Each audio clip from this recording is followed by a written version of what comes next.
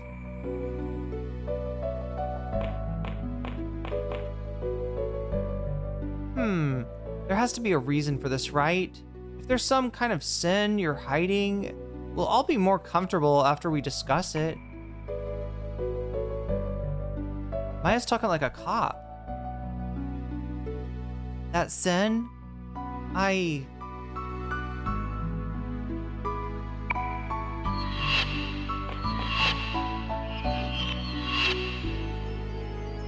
Butterfly!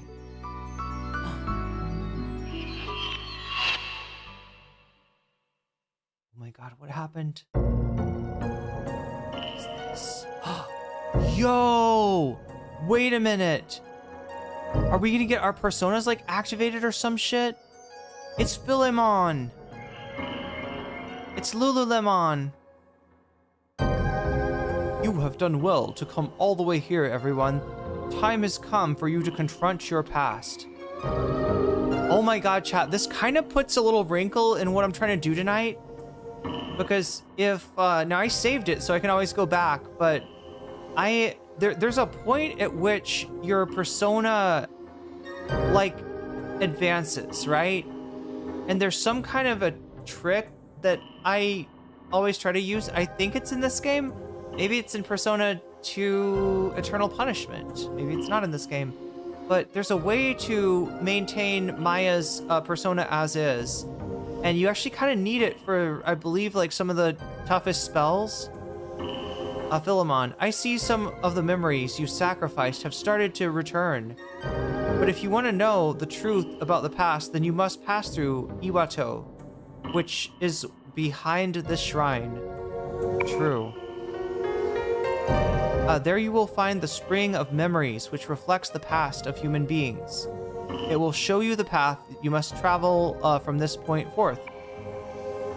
Well, as long as he doesn't change our personas, because yeah, your personas get basically like a makeover halfway through the game. Like instead of I don't know, fusioning them or changing them or evolving them or whatever, it's just like you got Persona A and then you get to this certain point and everybody changes to Persona B. And there's a way to get Maya not to change. And somehow her original persona is more true.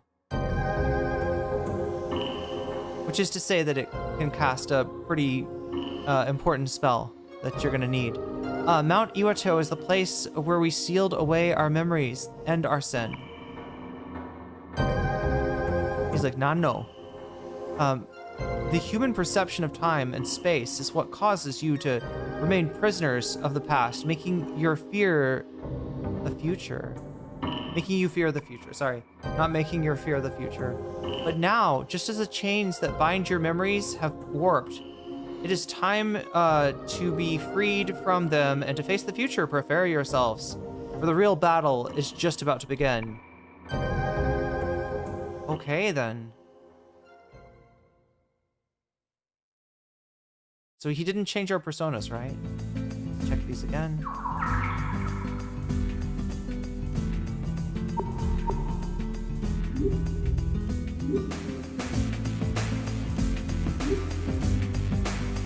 Yeah, it looks like all the personas are the same.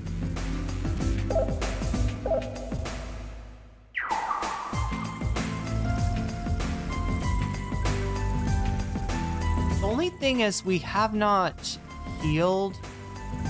There should be an easy way to do that, though.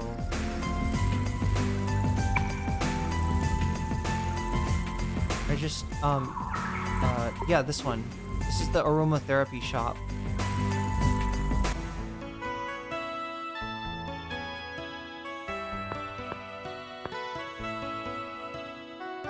Welcome to my shop. What scent are you looking for today? How can I help you? Healing. Okay, that's a good deal. I will take it. Heal everyone, yes. Today's scent is that of acacia. It's a flower. Its flower reflects the passage between life and death, as well as death and rebirth. May its fragrance become of use to your path throughout life. Yo, okay. Recovered. No, I think we're good. What an awesome aromatherapy store, chat. Who knew you could just get healed with aromatherapy? Here, just smell this acacia.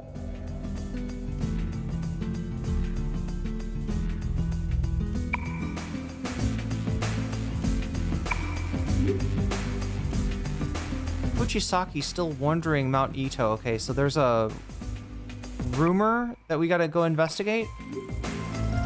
I would often play Othello against the other old guy, but I haven't seen him recently. He got sick. All right, it is time to go in to the mountain known as Iwato. Oh my god. It's kind of a beautiful level. Look at this. Look at this. Is that an item? No. It's a hallway. What am I playing, Final Fantasy?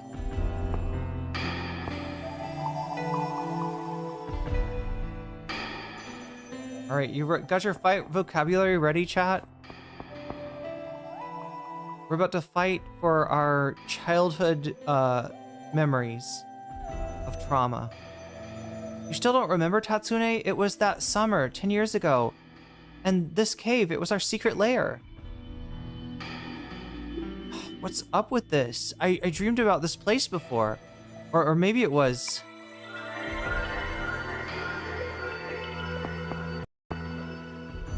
Ghost of a girl. Oh my god.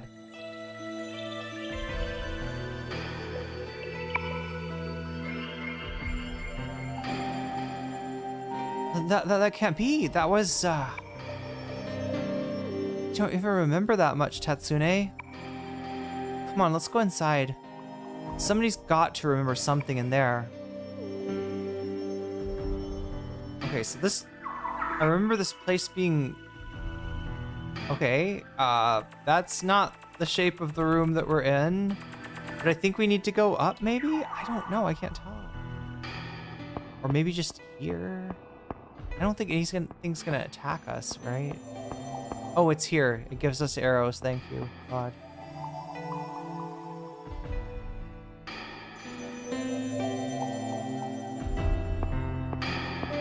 Okay, so what happens if you step on those? I think it's not good.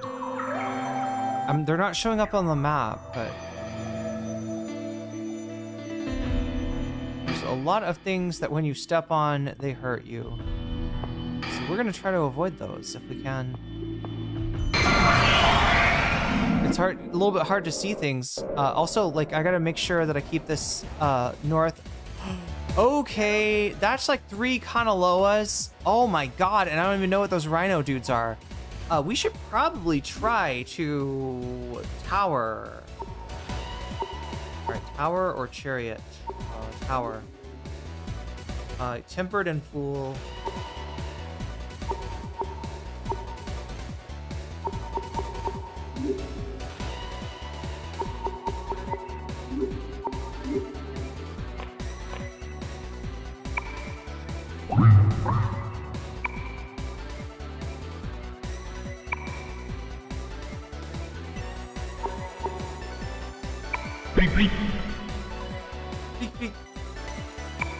I love it when he says fleek fleek. Okay, so persuasion was not good. Let's try a manly chat. A little manly conversation. No, he does not like the red pill. You sound like misogynist. We hate misogynist.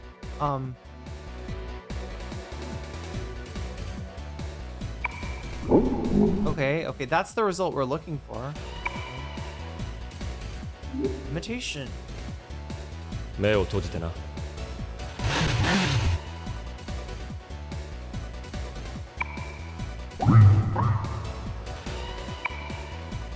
I don't want to fight these guys. Oh my god, I do not want to fight these guys. Alright, we can try one more time. Contact. Not you. But you. Sune. Except, do you want a manly chat? Does he look like he wants a manly chat? maybe a manly heated rant about being a man. It was a little too heated. Wow, okay, another tempered fool, okay,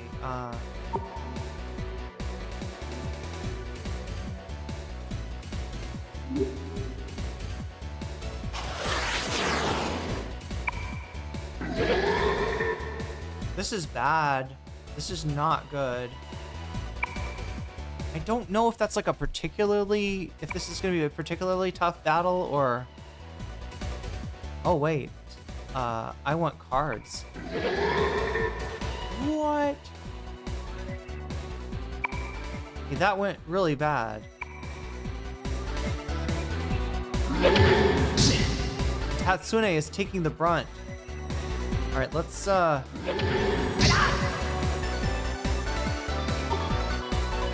right, this calls for a little strategy.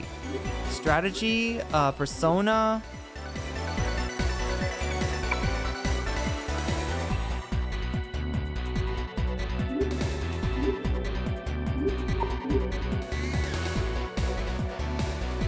We could probably put one of these dudes to sleep. Transfiction's probably not gonna work on them because actually I don't know if any of these things will work on them. We gotta change his persona maybe. Michelle wants Radmanthes. Persona, that's a water one, no. Oh.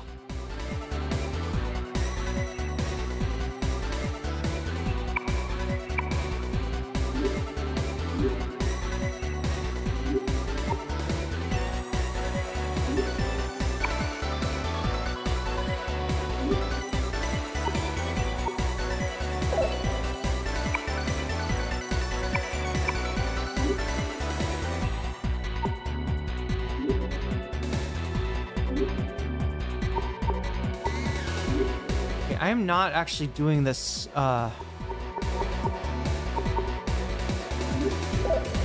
way I should be. All, water spells.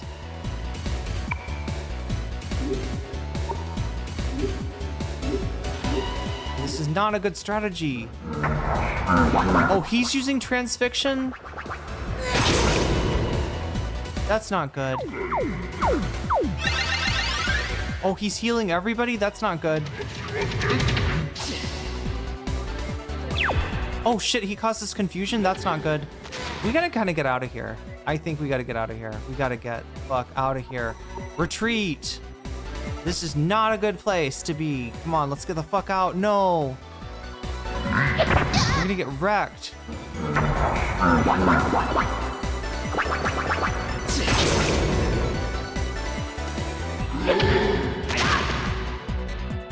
Ow. Retreat.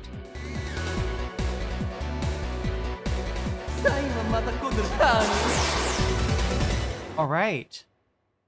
Well, that was interesting. Those are some hard enemies. And we can't just all count on, just being able to get their cards and stuff. All right, let's fix everyone up.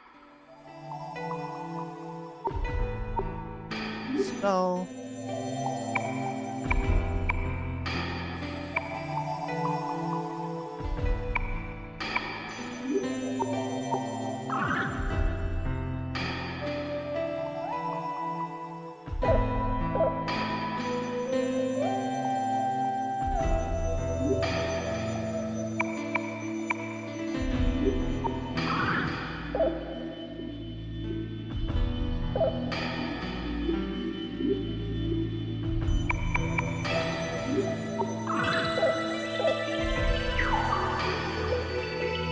All right, that shit was kind of crazy. What I'm worried about though is that I just don't know if like I brought the right personas, right? It's like, so what I was just fighting was like, that was like my own personas. Those like two of my own persona, or no, one of my own personas, but like Maybe that was an atypically difficult battle? Not there, okay. So I don't think those things actually hurt me. It's like something else that hurts me. When you walk over. Nothing back here. All right.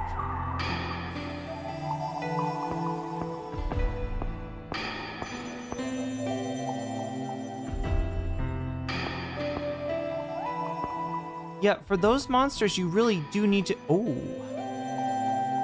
What is this? HP incense.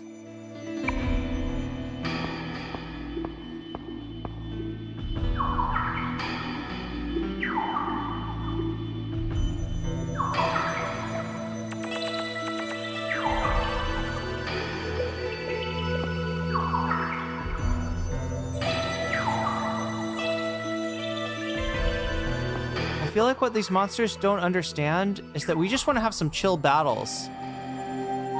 We're just looking... Like, you don't have to take it so seriously. We're just looking for some chill battles. Can we have some chill battles with you? Can we vibe a monster out? We should be able to handle this, right?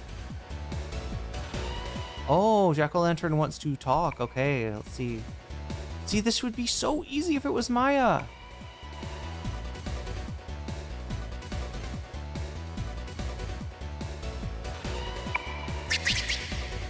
Okay, okay.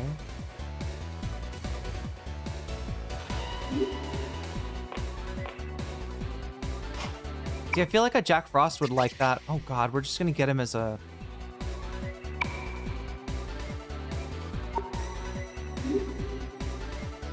Like, I'm trying to get his tarot cards, but... not in Dio.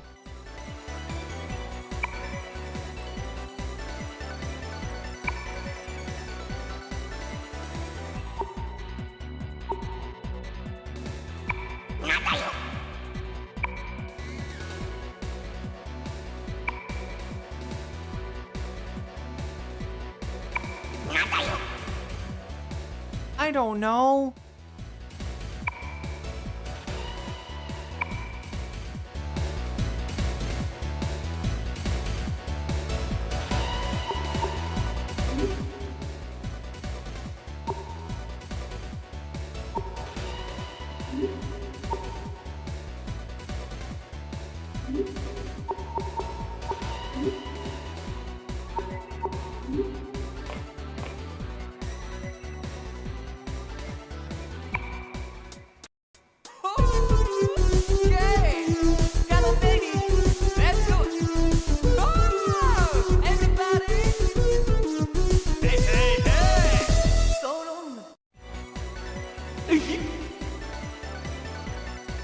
Wow, we found his one fan.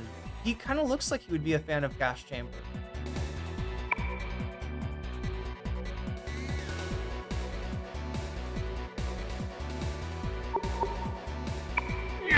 Okay, that wasn't good. That I should have. I pressed my luck. I pressed my luck.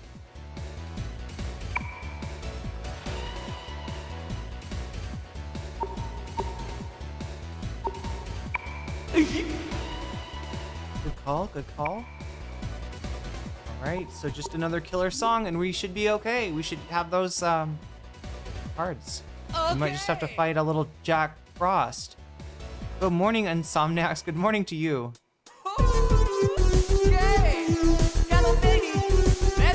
I didn't change the title? I thought I did. Did I forget to do everything but change the title? No, it's changed. What are you talking about? Are you sure? It says, it's... Is it not showing up as changed? It's a changed title.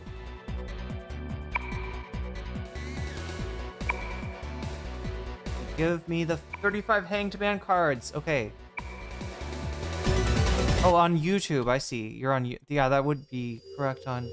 I usually don't change the title on YouTube, but you're right, I should. Makes sense, too.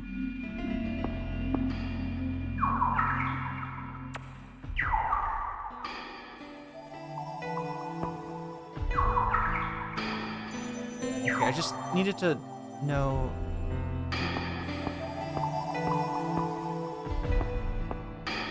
Just going down into Mirror Spring. Okay, Mirror Spring, where are you?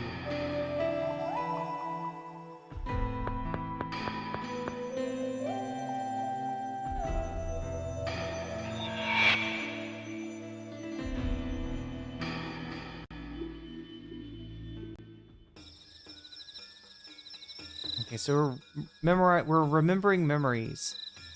Katsuya, when you're around, I can just relax and watch the festival. I've already used up all my allowance on top of that. Katsuya is like his older brother. I wanna look around myself for a while. Just wait here for me, Tatsune. It's a pretty epic yo-yo that he's got.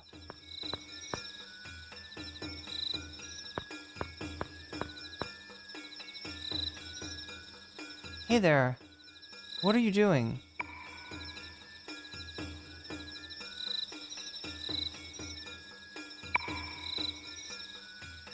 I see. You're all by yourself too. Well then, why don't we be friends? My mom and dad were having an argument. They promised they'd come with me to the festival, but why do grown-ups always have to get mad at each other? No, buy it for me. Buy it, buy it, buy it, buy it. Oh, that's the adult's voice. Shut up. Aikichi. I already bought you. Oh, that's Aikichi complaining. Okay. I already bought you that mask. Did they just hit Aikichi? Oh my god. The sushi dad just hit Aikichi. Wah, Pops, you big poop head. He kind of is a big poop head. Oh. Did his dad just hit him? Damn, sushi dad is mean. Sob, sob, yeah. Who are you guys supposed to be? I'm the Black Falcon. And he is the Red Eagle, I guess. And then I'm the Yellow Owl, I guess? Okay.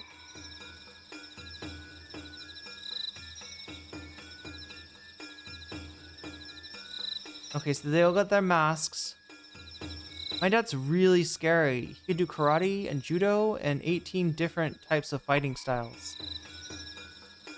Yeah, but he shouldn't do them to his kid. My dad reads to me and points out all the constellations in the sky. He's, very nice to me, but I don't get along with my mom at all.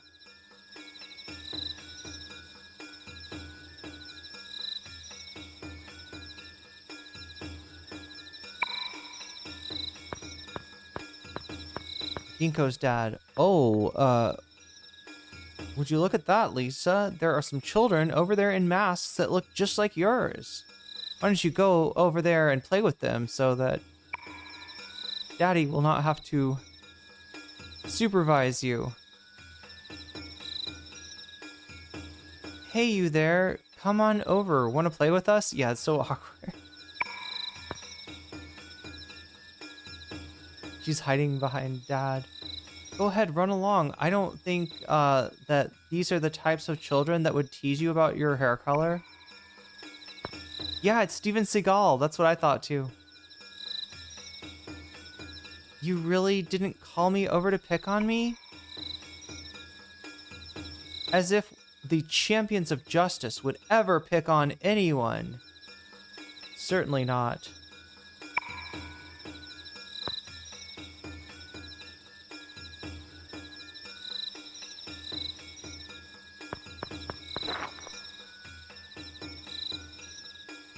I fell again. There's nothing we can do about that, Yellow. Phew, that wore me out. It's been so long since I've had a good laugh. Hey, can we stay friends like this? Of course we can. We'll always be friends, isn't that right?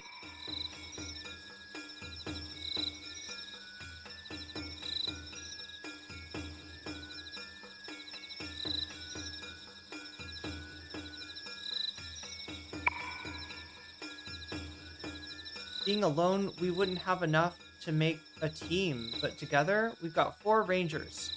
So what should we name our group? It's got to be a secret just between us, and we're together. We can't take off our masks. We'll be the secret friends. Or how about the masquerade? How about the mask circle? Oh no. From now on, we are the allies of the masquerade. We are the... So in the other version of the game, this was called the masked circle. And yes, it does correspond 1-to-1 with the name of the secretive group of, you know, the cult, basically, is the masked circle. So yeah, I'm trying to figure out who came up with the masked circle. It turns out it was us. You remember, don't you, Tatsune? We met before a long time ago. We are the ones that founded the masked circle, and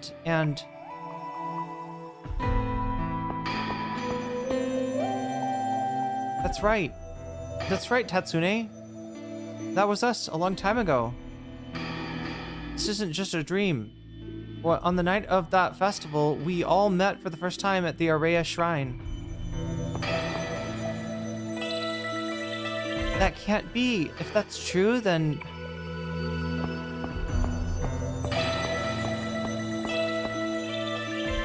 What a surprise.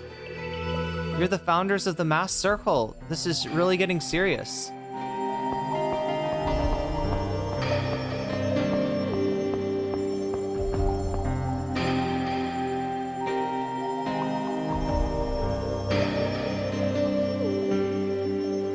Wait, is this where we came from? Okay, no.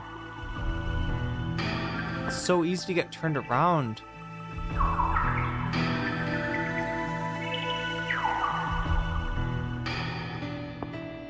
Oh shit, we gotta, speaking of turn around, we want to keep north. Oh god, hidden room? Hell yeah. Let's go into the hidden room. Let's go to the hidden place. What's in here? Obtain the pink Argus mask. Secret lair and masks that you treasured? That certainly brings back childhood memories, doesn't it? This is where I hid my mask. Back then, I felt like I became someone else when I hid my face. It was great not having to worry about my hair color or my eyes. That's right. After that happened, we came in here to hide our masks, and that was that. Another sad story about a mask, huh? People, no matter how many times it happens, will always continue to be burdened by the same sorrows.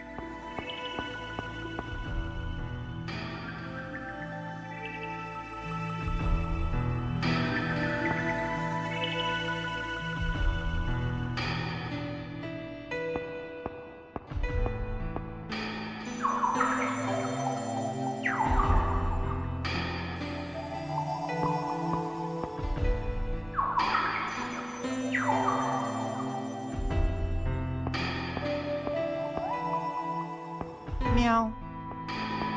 Meow, meow, meow.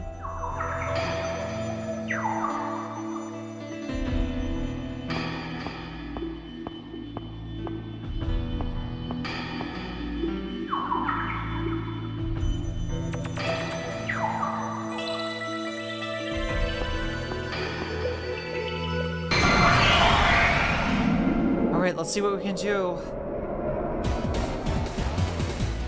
That's a lot of monsters.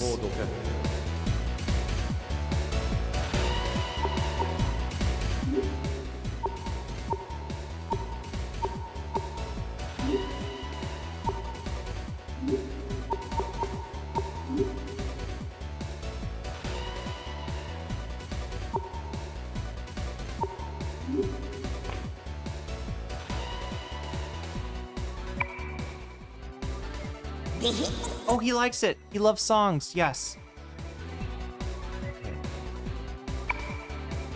What do they want to hear on this one?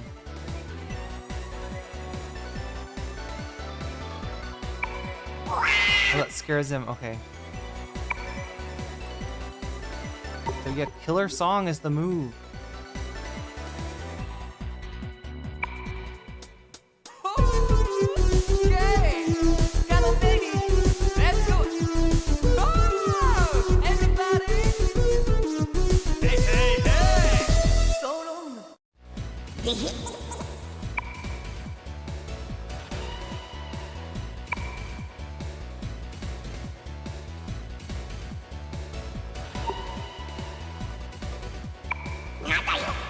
He's mad. Okay, you're supposed to say I've never played one, I guess. Oh my god, we're so close. We're so close. God damn it.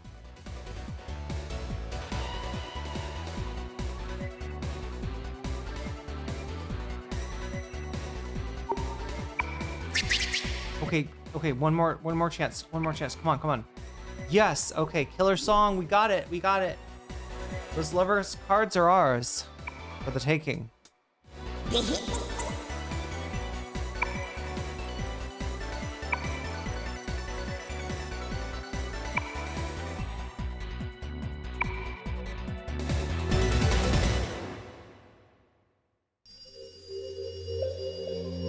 All right.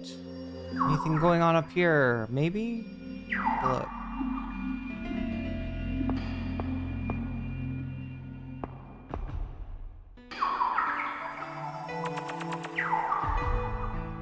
One down.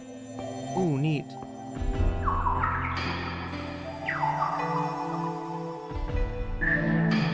Streamers.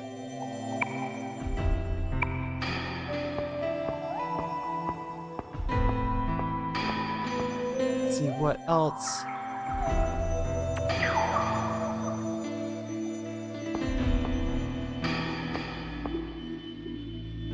That looks like the next area, maybe. Maybe? Can't tell. It's just like a dead end. Oh, there's more.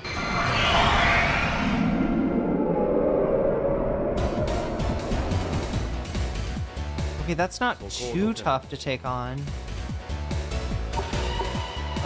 Which cards do we need? Hanged Man, we've got a decent amount. Tower, we probably need some tower. Although I feel like we don't actually need tower for a little while. Let's try more Hanged Man. Did we figure out, is it this? Yeah, because he looks like a fan. He looks like a fan of Aikichi's band. You know what I'm saying? It's like this guy would be in the mosh pit at Aikichi's concert.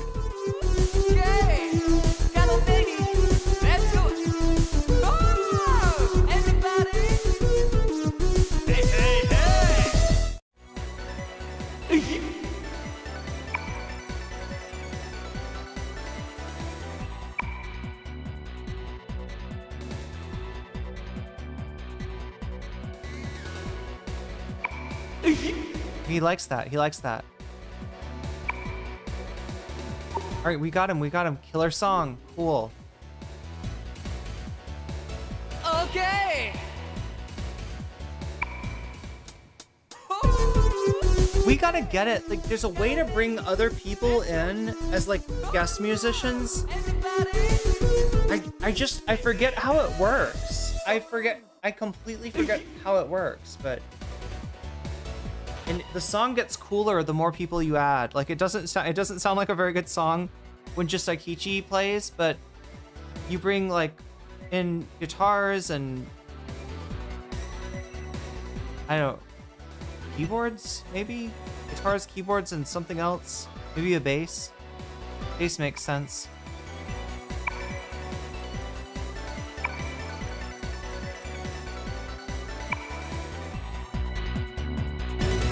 Right.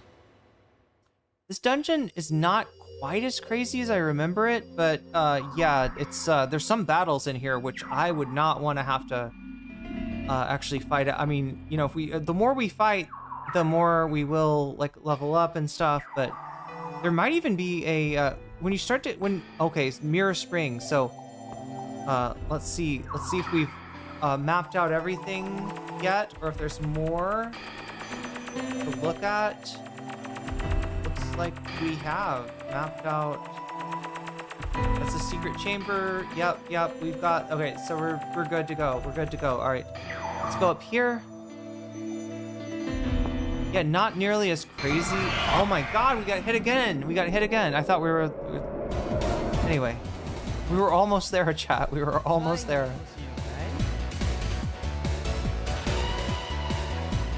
The battle music stresses me out. The battle music really stresses me out because I get copyright claimed for it. And it sucks. And I think I have successfully appealed to not have them do it, but they like, every time I have to appeal again. Michelle is gonna play some music for you.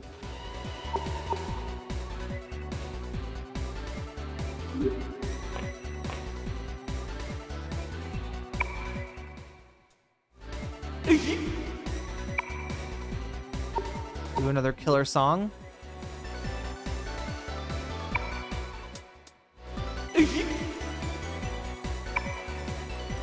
In the other version of it, he calls it Gas Chamber of Love. In this one, it's called Love's Gas Chamber.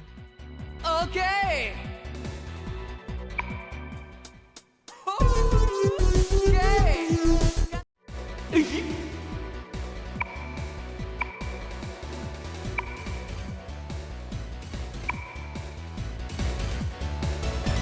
Okay.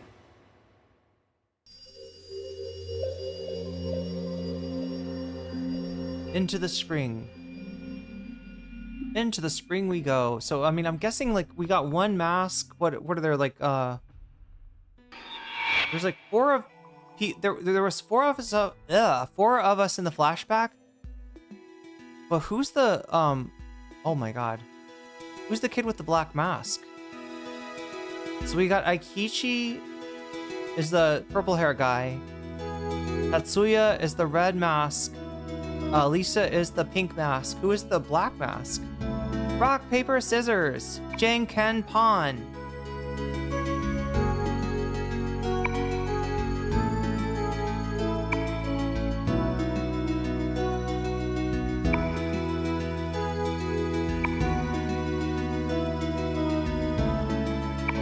Oh my God, Lisa's making them play house.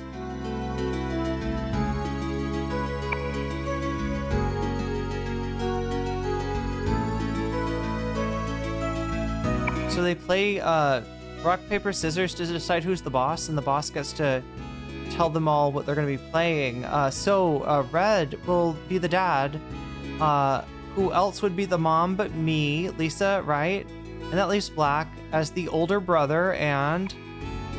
Oh no, Aikichi's the baby? Oh no. He's the baby. Goo goo gaga, goo goo gaga. Hey, honey, it's time to put the kids to bed, and then we'll take a nice warm bath together. Oh God, she's inappropriate even as a kid. What the fuck, Lisa? What the fuck? Mom, I haven't eaten dinners yet. I haven't either. I need to eat dinners. I would love to eat some dinners. Several of them, in fact. I'm very hungry, which is a good sign. It means I am hopefully no longer sick. All right. That's right. The command of the boss was absolute. It was the rule. I had to be the baby, the big baby. I just wanted to draw pictures with everybody, but I lost the game. I had to be the baby. That's right. I didn't get picked on at all, and my classmates teased me about the way my classmates teased me about my hair and my eyes. That was the only time I could play without a care in the world back in those days. With the mass circle. Hatsune, you and Aikichi gave me a place to belong, and you were my first crush, you know? I know. He knows. I think he's super thrilled about it either. Yukino. Nothing to say. Good morning, Neoprogos. Haha. Is that all you have to say for yourself, madame? Where did we fucking come from, though? That's what's so confusing. Okay, we came from this way, right?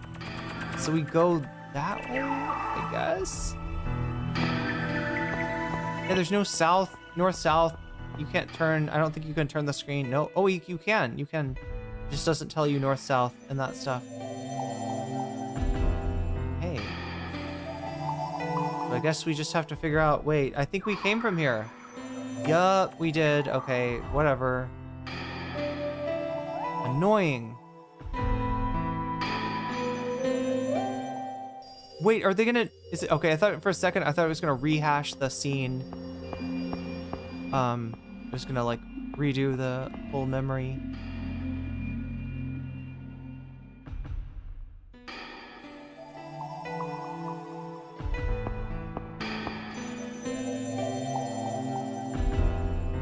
North on top. Let's see what we got here. We'll go this way first and then around.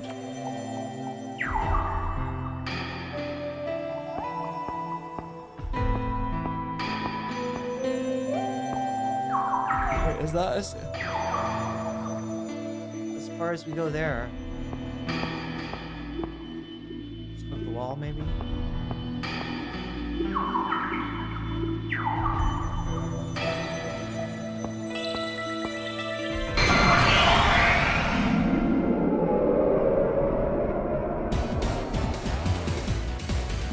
Three Canaloas.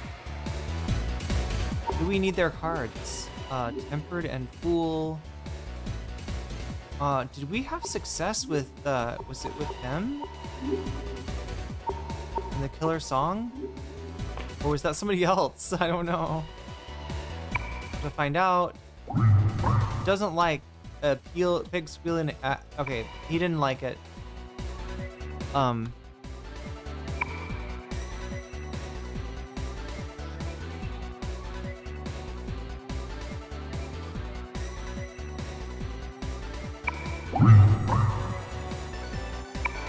God damn it.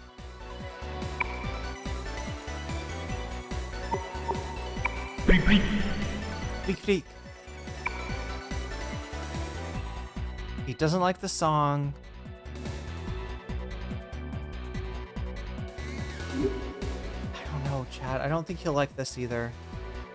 I think we're gonna have to fight with these guys. Fleek. Quee. Ow.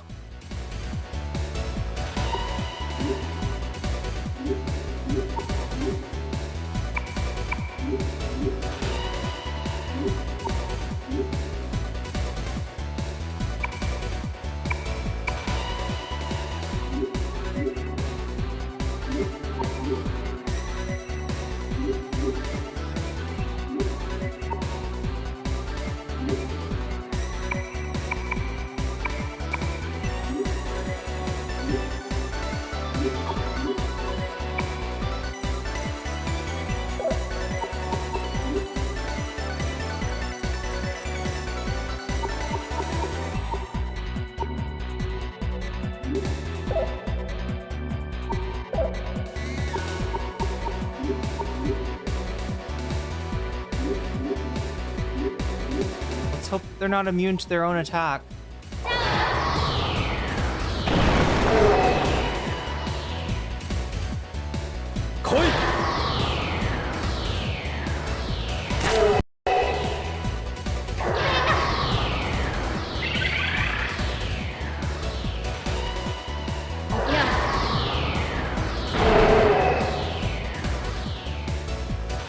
Ooh, that's not very good.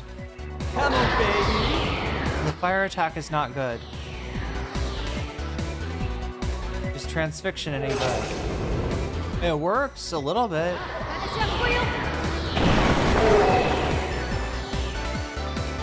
That should, yeah, okay, so we're gonna switch to, I don't think water works, but, we should try.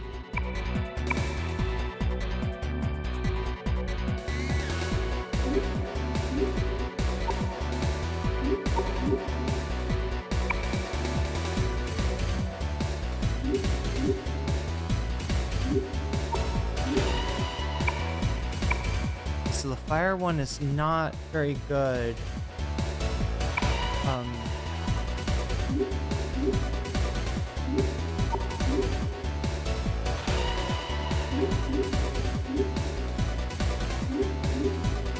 All right, here we go. Does it work? Does it? Nothing. It does not do. Just as I suspected.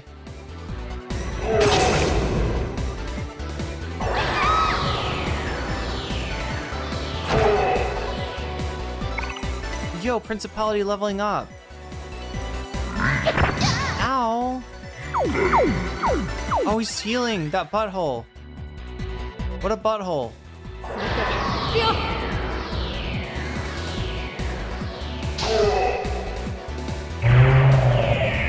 Okay, so we're gonna change to fight. And I think everything else is working out okay. Start battle. There we go.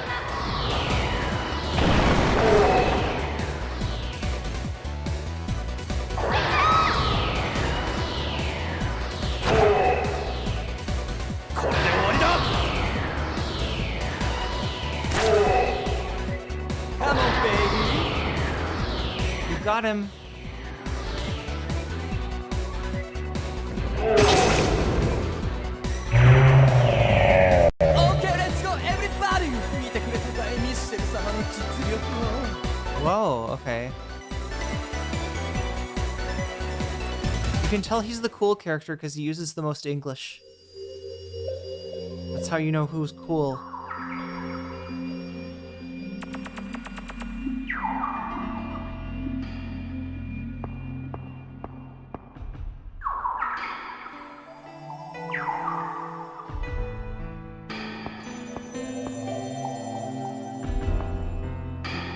Is this a secret place here?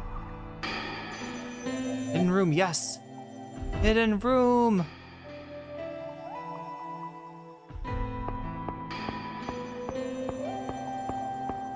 So as you can see, we're gonna be collecting, I don't know, a certain number of masks here. As many as there were members of the original Mask Circle, which turns out was a kid's game. Has now become a evil cult bent on world domination. Funny how that works.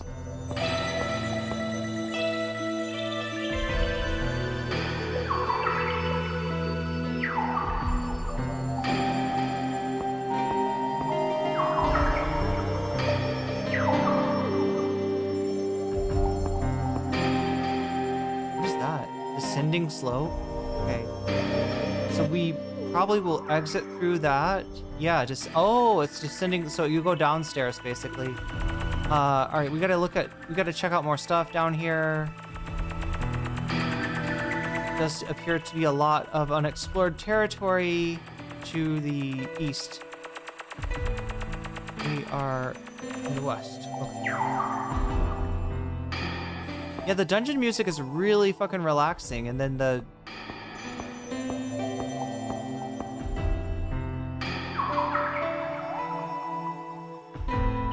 down here. Where we get attacked by more monsters. That's how Epstein started, yeah. As a kid's game, no. Oh no. Yeah, Dershowitz and Epstein used to play together as kids. All right, what can we try to... Okay, Killer Song? No, Killer Song's not good. Which is the one that... I thought we got some cards at some point.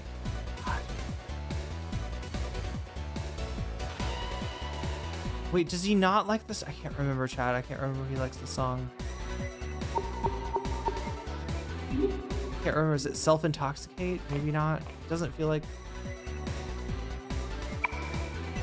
Okay, he didn't like that.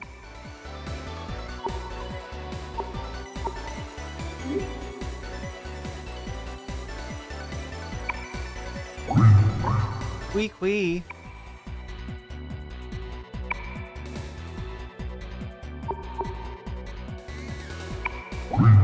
He doesn't like that?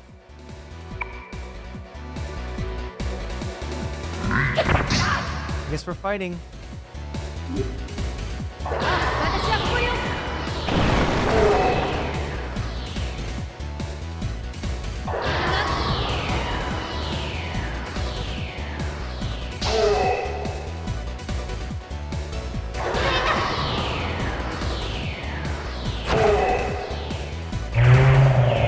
Come on, baby.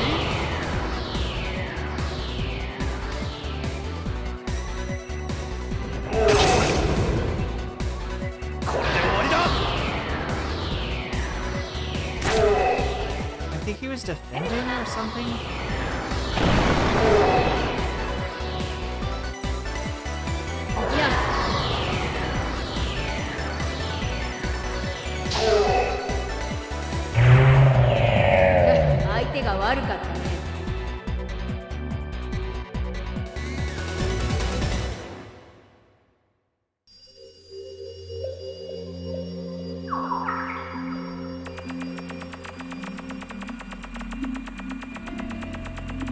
So it's down here, and then down there, and then over here. There we go. Muscle drink. Oh, this is a cool item. I think it increases the strength of your attack. Yeah, isn't it terrible too? It's like a scary, unnerving, just kind of bad sound. Contact you with Michelle because you are Michelle's fan.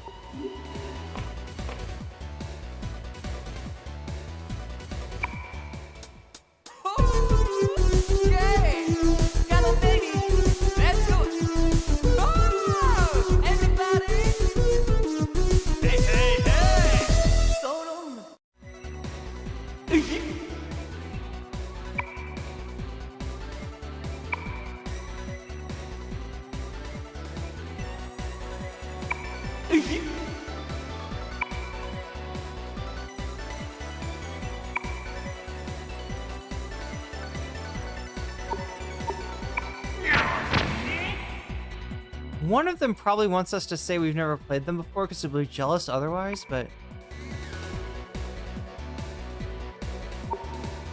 Oh, he doesn't like that. God damn it. God damn it. Come on. Come on. Oh, I hate this shit.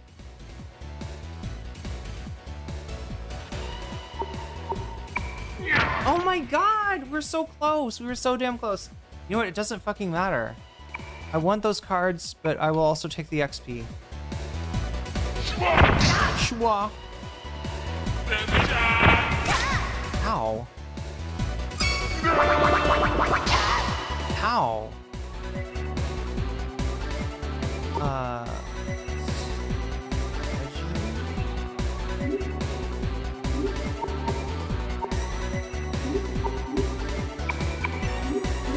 Alright, heal everybody.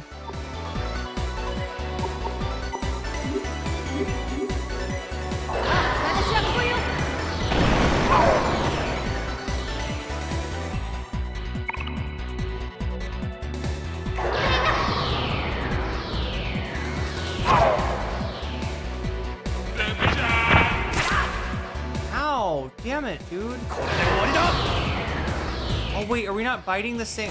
We're not attacking the same guy? How did that get fucked up? Okay, thank God we got everybody's health back up. Come on, baby.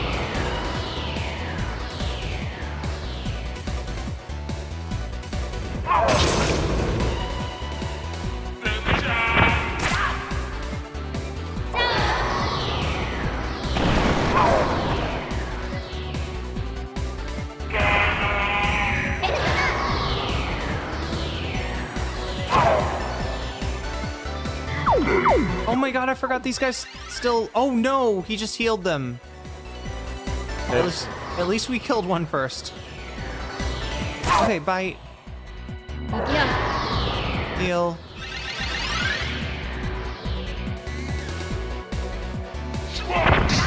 Ow.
Hell yeah. All right.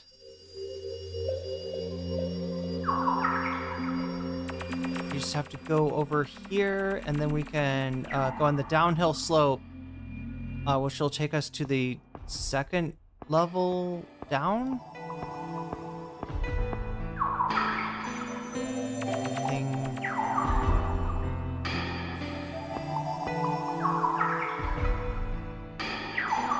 Down. Is that where we came from? No. Oh, it's a hidden room. We need that. Unless we went there already. I don't think we did. It's a good thing that we found the hidden room, because yeah, you gotta get them all. Yes.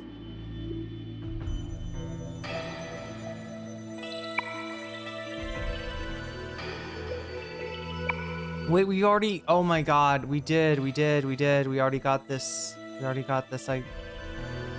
Anyway. What the fuck? Like, we must have come there the other way or something. Okay, Mirror Spring. That's like where we came from, right? Oh, I'm so confused. Okay. Just up and around and over and yeah, right there, okay. That's very annoying.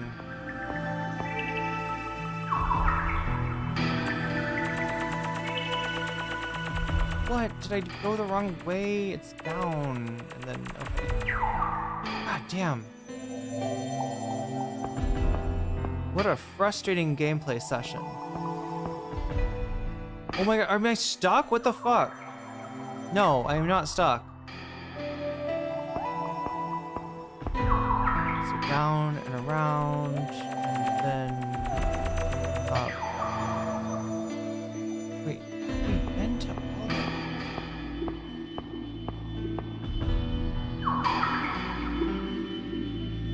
We've been to this hidden room, I know it.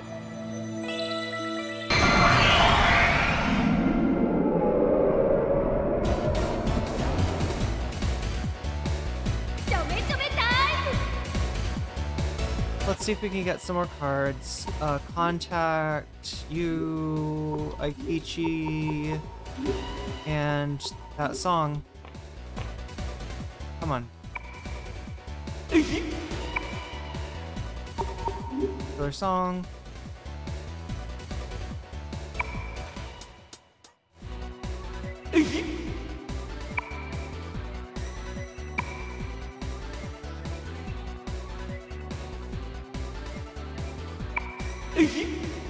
Got him.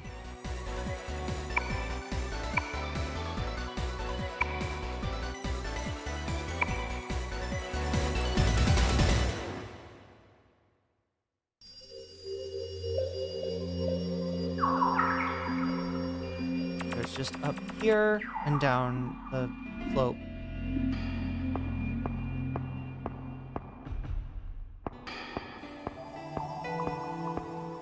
Ascending slope. Alright. Oh no, is it working dark? Okay, it's not. No.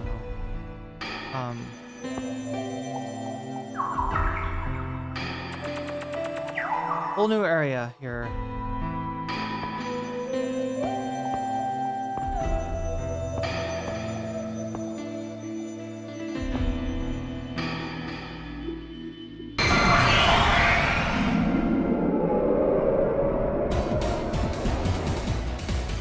Yo, new monsters.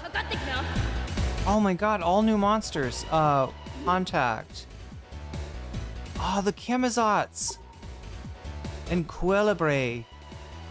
I guess we should try this and just randomly Kung Fu.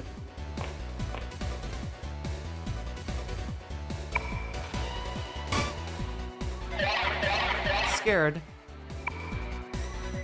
Okay, seduce. Okay, doesn't like that. Your skin and bone need fatten up to eat. Love story. Oh, doesn't like that. Me not like romance. Me mad, me eat you. What part of you most tasty? Nothing tastes good. He hates that? What? What an ass.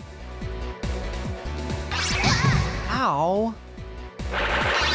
Oh, shit. All right, let's try contacting the Kamazots. Hatsune, are you gonna try to complete your red pill series? Not every monster loves the red pill, but some of them... Oh, look, he's a red pillar. Look at that. That's hot. So hot, I'm worried I might melt. Oh, is he just really into men? Maybe it's a different kind of red pill. Your brain just fell out of your ear hole. Act surprised. Okay, that's an okay. All right, manly chat, once again. Once again, I am asking for your testicles. What is it? What is it? He didn't like that. I don't know. I don't know. Okay, I got one more chance. One more chance. One more chance. Okay, what do we say? I don't want to be killed. Oh no, it didn't work. It didn't work. Oh my god, we're so fucked. We're so fucked. Okay, okay. Wait, he's asking me more questions? What? Everyone's got their faults. Oh my god, I struck out. I struck out. God damn it. Okay, well, we learned a little bit, maybe. Strategy.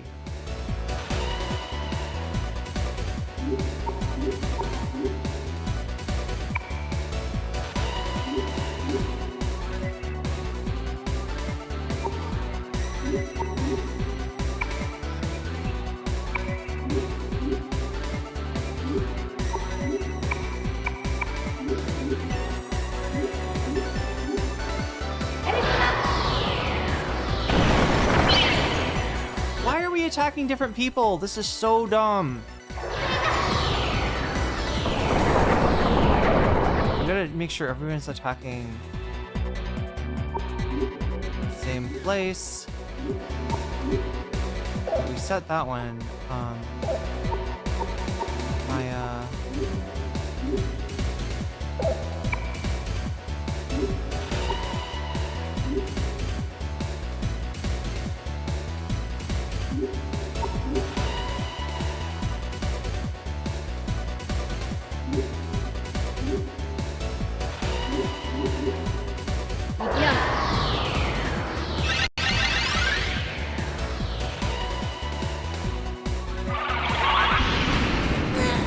That's not good. It's a good thing we healed.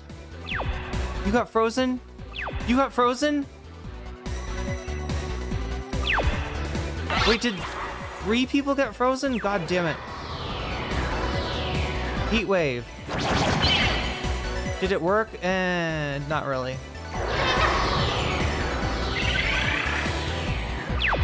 The Kamazot's to sleep. Try another heat wave.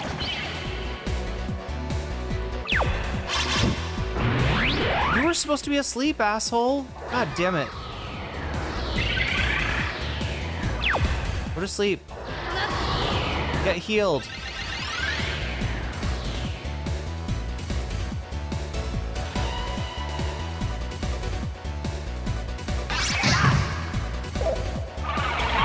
Oh, I hate that. I hate that. I hate that.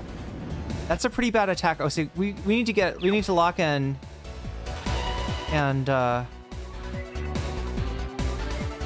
just defeat these dragon guys first. Oh my god, Tatsune is frozen. That's not good. Is there a frozen current? We shall...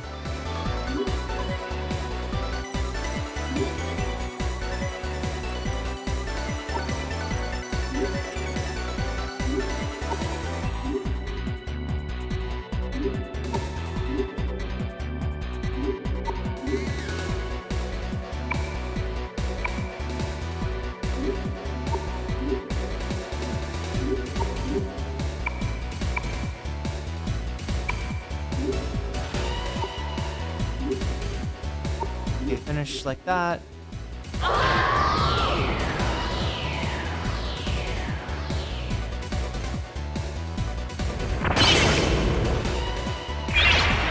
Nice.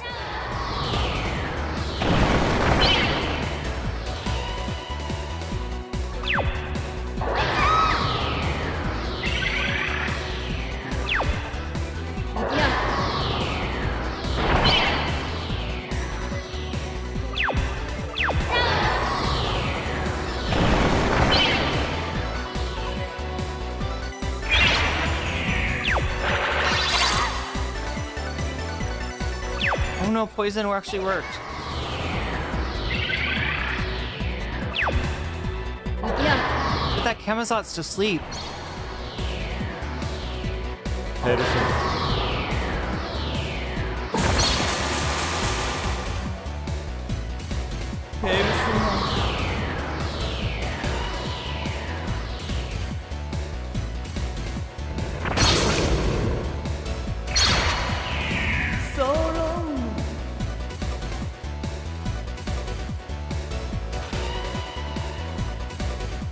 Okay, so Tatsune is leveling up. We've got 3 points to add. Attack. Attack.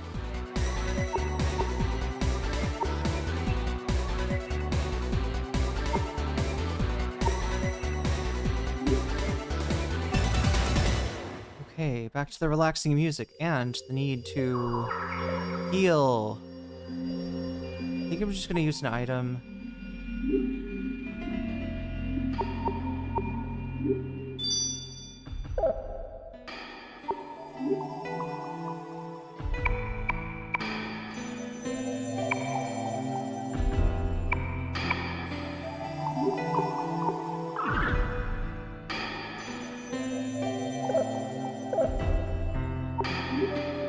I should have probably brought more chewing souls.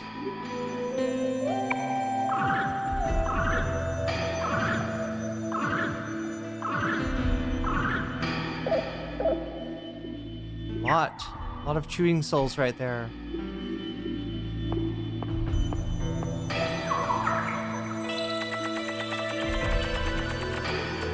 That is just where we came from.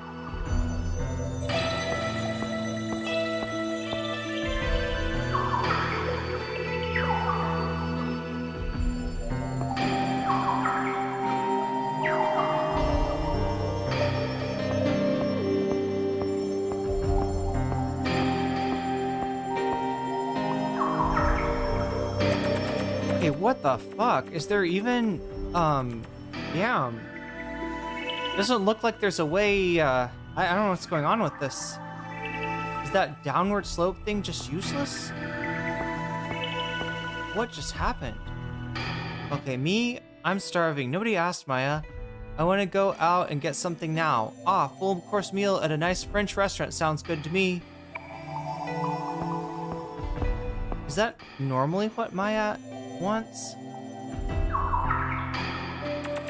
Is there a way through here? Is this like, it almost looks like you can go this way. Jesus, okay.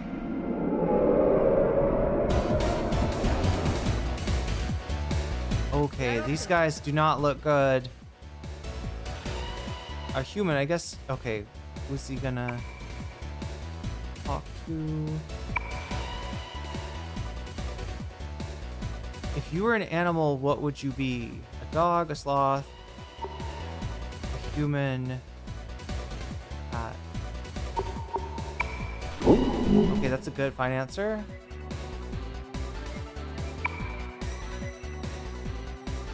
Okay, what can we do? I'm trying to remember, chat, what works with these guys. Does this work? Quee.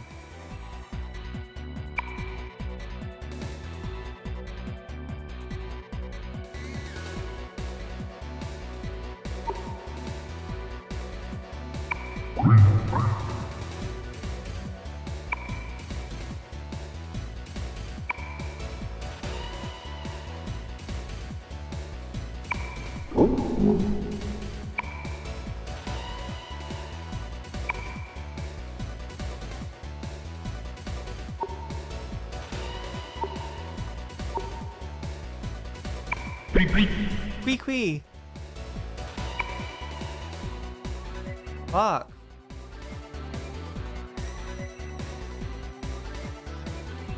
Wait, I'm trying to remember, did they like the imitation? Oh my god, I totally forgot. I just tried this. Did it work? It doesn't work. Fuck. That's the easiest thing in the world. It's just like remember what to say and what to not say.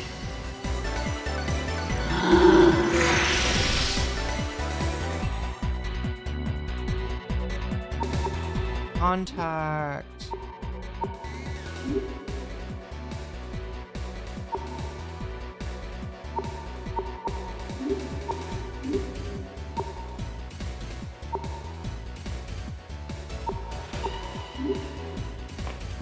I got no idea here. Not that one.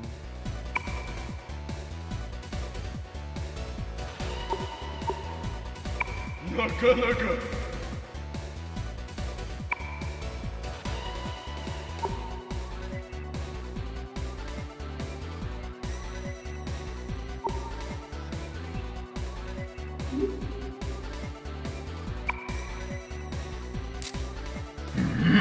scared him. Okay. Scold or violent rant. Let's try it, chat. This is the moment in Persona 2 where we kick the monster in the nuts. And he likes it. He really likes it. Okay, well, we're gonna get along just fine if you keep kicking him in the nuts. Let's try one more thing. Hopefully this will not piss him off. Although it very well could. Okay, he likes. Why are you so angry? It's because you're getting in our way. I'm sick of looking at you. I'm in that sort of mood right now. Looks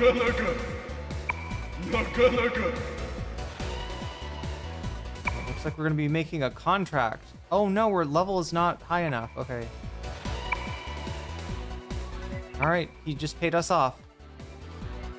Kind of like not worth my time to just get 1,540 yen, but all right, now we gotta start the battle against these Kanaloa.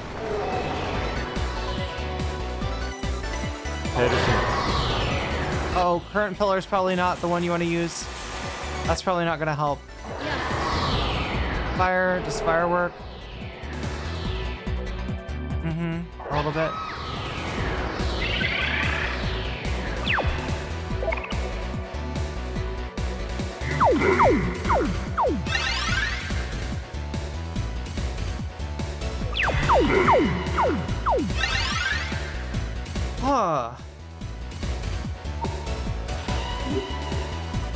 Okay, strategy.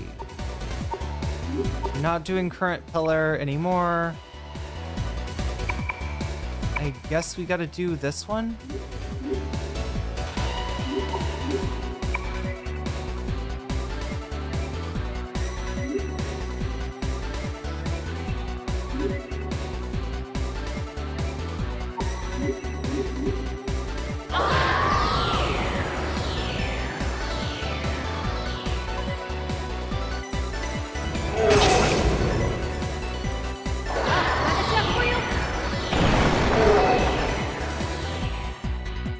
Oh my god, chat, it's been almost 10 hours.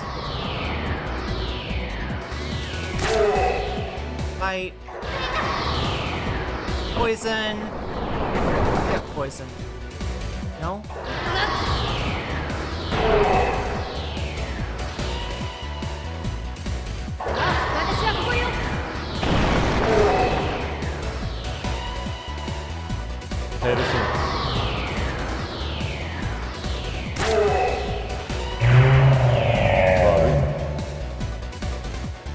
Alright, more, who just leveled up? Ginkgo!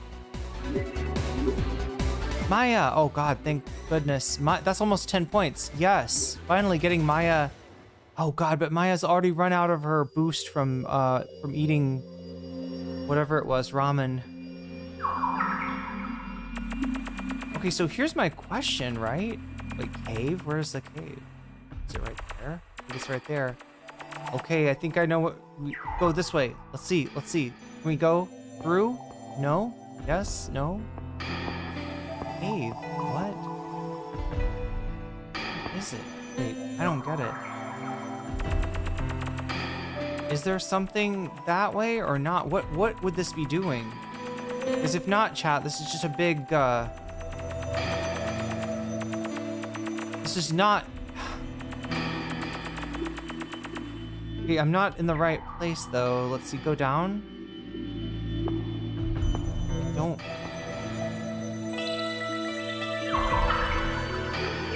Yeah, if that's a place to go, then I should be able to do it, but...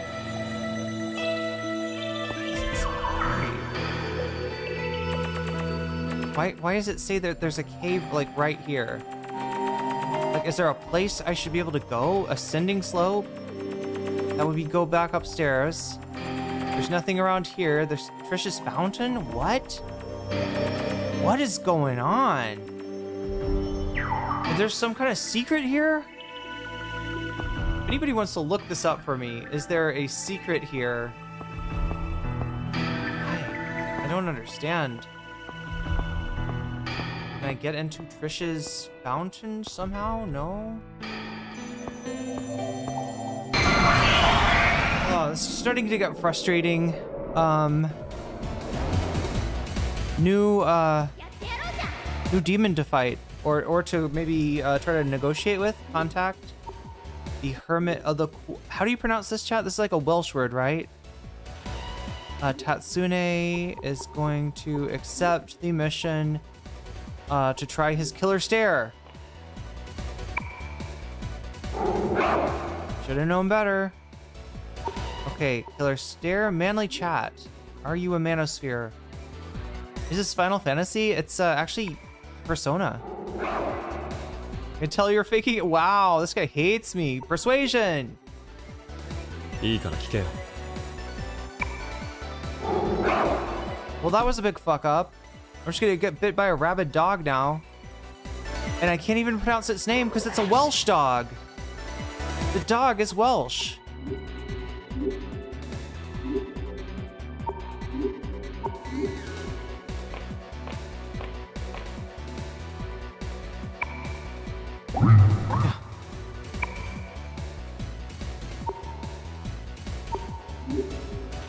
I should have done persuasion. Maybe persuasion. Oops, oops. 目を閉じてな。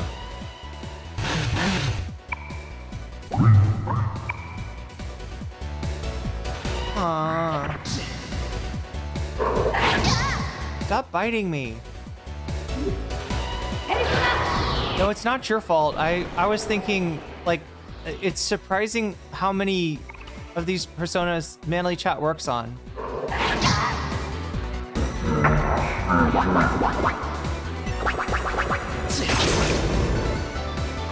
Ow.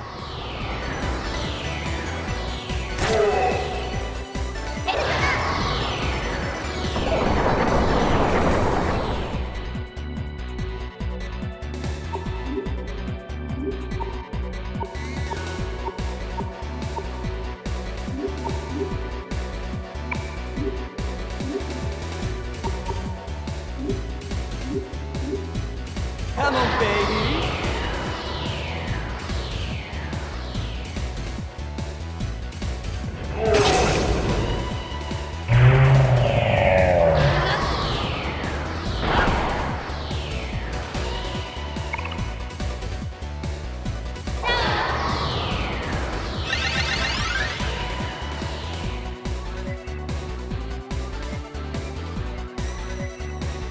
Oh no, not the kamikaze charge! Hatsune.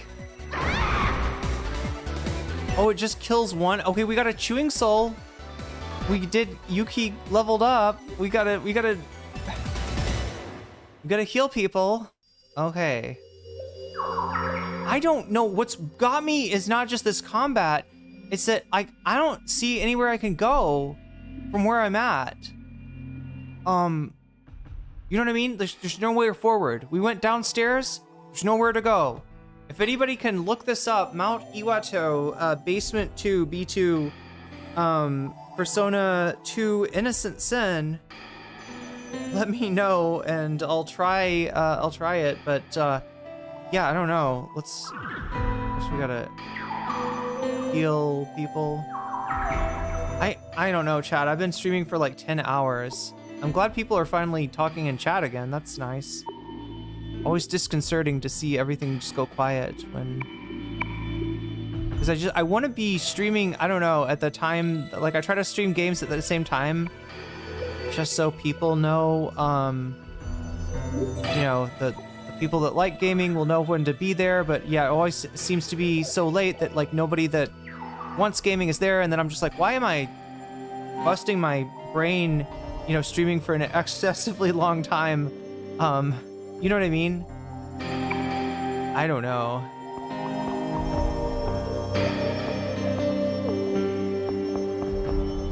Can't chat when asleep, that's the problem. Okay, so there we go. I don't know what to do here. I'm a little bit, yeah, it's not, Mirror Spring, do we have to go up there somehow? Or do we literally just came from here. There's no way, we came from Mirror Spring, we went through here. Hidden room. Hidden room, how many fucking hidden rooms are there? Oh my god. Okay.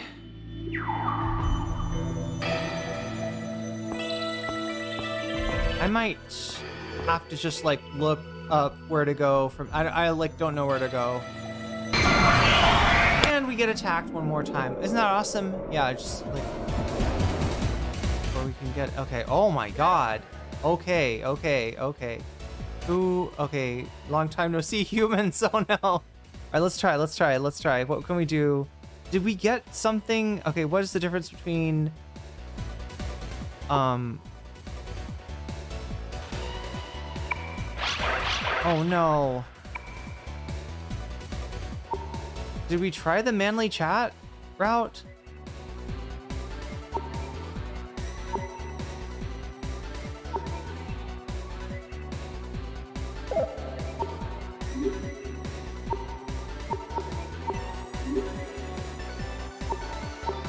I don't know what to do.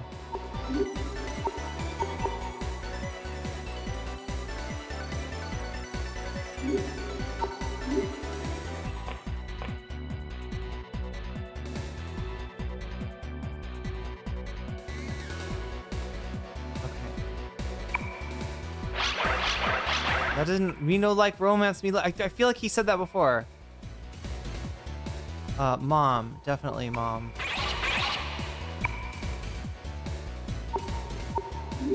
Dance. Okay, so he doesn't like love story. He doesn't like seduce. Does he like dance?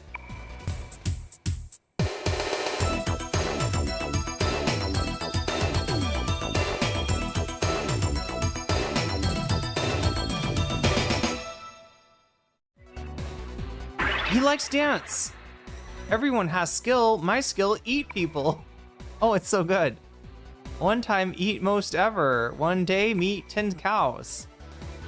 You like cows? I like them. Why would that make you mad? Oh, because he wants to eat all the cows, that piece of shit. Fuck him. Fuck this guy. Okay, we gotta get out of here. This is bad. This is bad. This is really fucking bad. Really fucking bad. Get the fuck out. Retreat. This would really suck to, yeah. Oh no. Okay, come on, come on.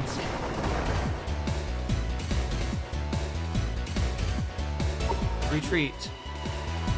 Beat a hasty retreat. Beat an extremely... Yes, hasty retreat. Hasty, tasty retreat. Him talk like Grimlock. Wait, is Grimlock from Bleach? What am I thinking of? My long hours don't go... Well, it's not that. I don't feel like underappreciated by anybody. I just... like I want to stream gaming when gaming people are in chat. if that makes sense, right?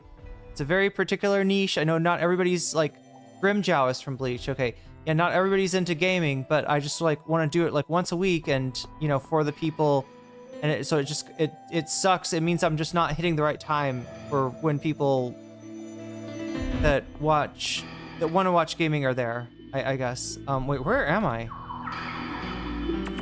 Did I just go backwards or something? I think I did. Oh my god. There's nothing in the hidden room, okay? And then we went to the descending slope. There was nothing. We couldn't get past there. I am gonna have to...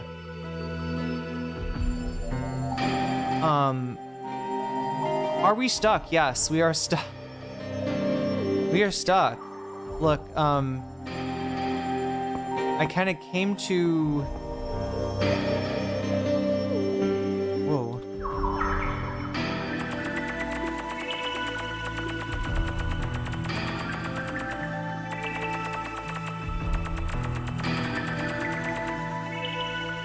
This descending slope place, right?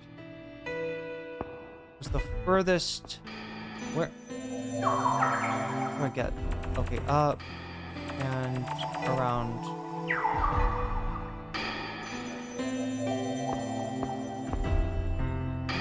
Gaming frogs are in the chat. Okay, she's hungry too. She's so hungry a mushroom is coming out of... Oh my god! We're at Mount Iwato, Persona 2, Innocent Sen. Oh my god. I need to heal too. What is it? Michelle. And Killer Song.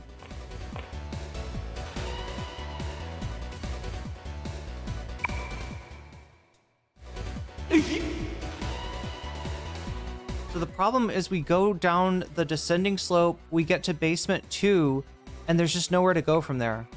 And I literally do not know, like, where am I supposed to go? But we're getting a lot of tarot cards, okay, and we're getting some experience.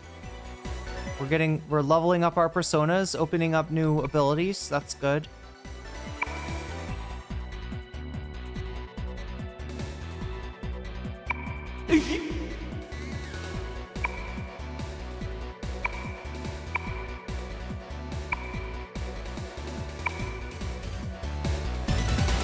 All right, more cards.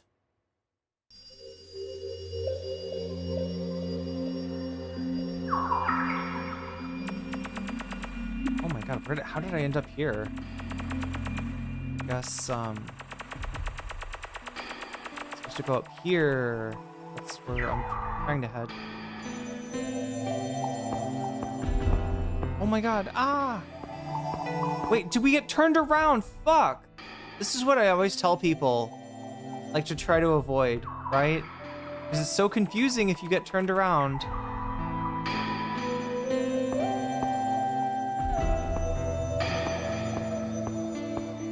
And it happened to me. Hatsune, also hungry. Also hungry.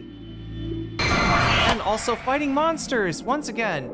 But yeah, we're in the basement. Or like I've kind of like circled back. I still can't remember what it is that actually makes this fucker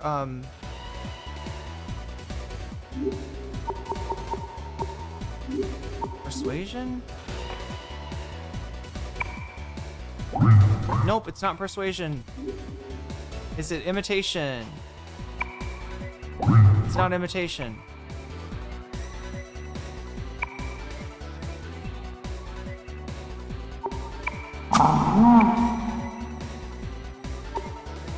I don't think manly chat works with this guy, because anything that's like about humans he doesn't like. Is it Killer Stare? Is that what it's it? Oh my god, it might be too late. We're just gonna fight.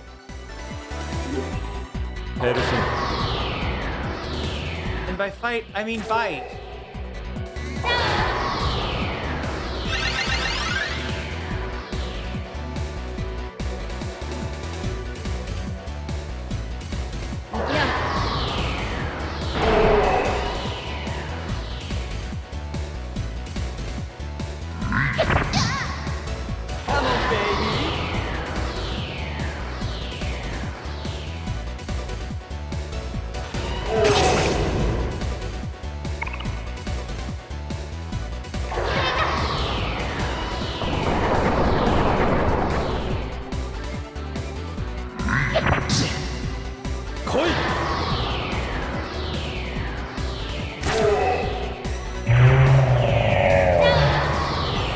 more. Okay. No, there's no boss fight. I'm like so far away from a boss fight. I'm like in the middle of the...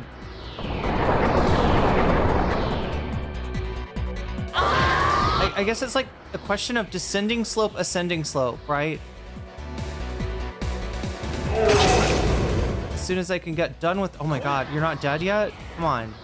Fight him. Fight him. Yes, fight.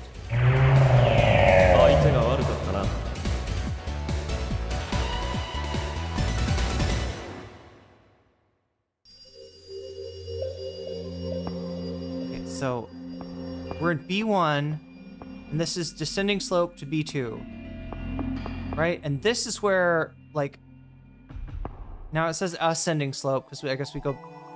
But look, where do you go? How? What? Like literally what? Like literally how? What is this? Right? There's no place to go.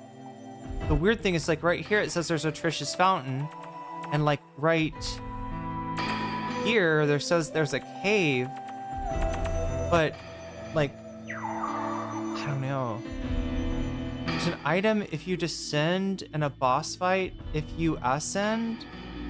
I think did I get the item already?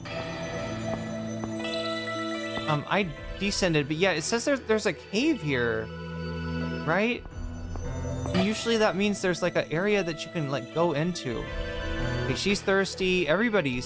She wants a coffee break. Bitch, we are fighting monsters. Like, come on, what are you saying? A coffee break? Sorry, I wasn't saying that to you, Omega Star. I wasn't saying, bitch, we are fighting monsters. I just meant because Yukino is hungry and was like, oh, I would love a little coffee break right about now. And I'm like, yeah, me too, sister. Me too. I wish you could tell. Wouldn't that be awesome if you could like retain their bonuses if you were just like, shut up about food. Stop thinking about food. But yeah, it says there's a cave somewhere here. I don't see anything. There's no time for... Yeah, unless you brought instant coffee, which would have been smart.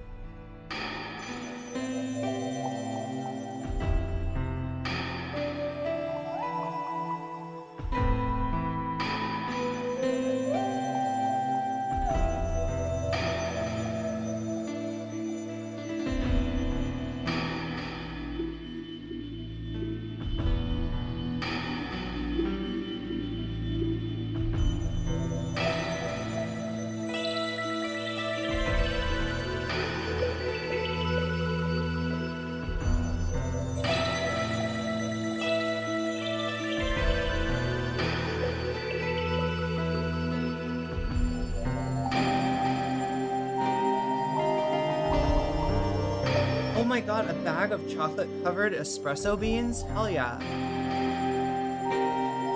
I never know, though, like, how to titrate the dose. You know what I'm talking about with espresso?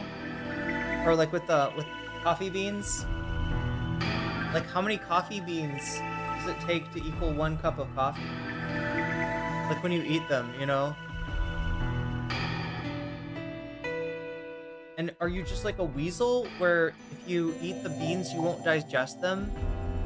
Did you poop them out transformed? Or do humans actually get the caffeine out of eating an espresso bean? Maybe the weasels get the caffeine too.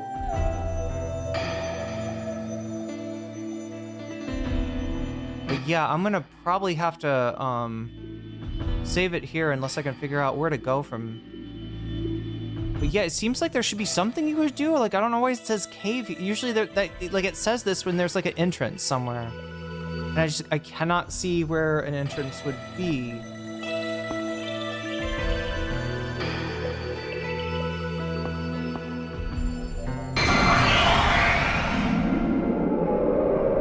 Oh, you gotta get all 4 masks. Okay, so before you descend, you gotta get all 4 masks.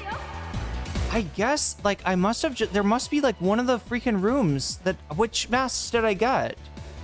I mean, I guess that's a game item. Yeah, we should probably just fight these guys.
God, please don't do this to okay. Did you miss? You missed. Fight. But I won't miss. Oh my god, what? Oh, okay. Wait, did you just... He just casted a buff on Maya.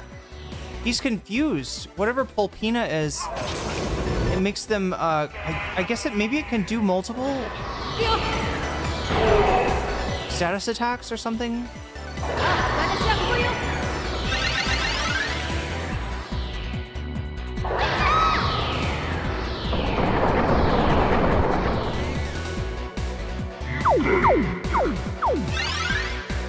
He's gonna be a pain in the ass and heal himself.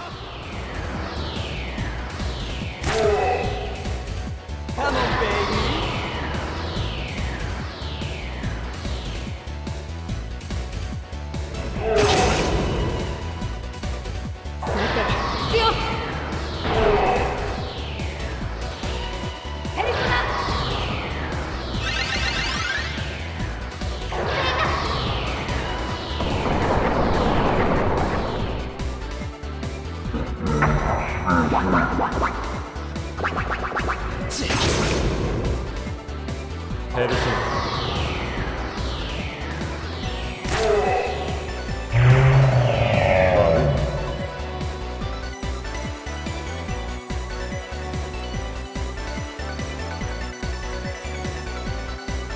Michelle leveled up. Okay. So all the reflecting pool shit is like upstairs.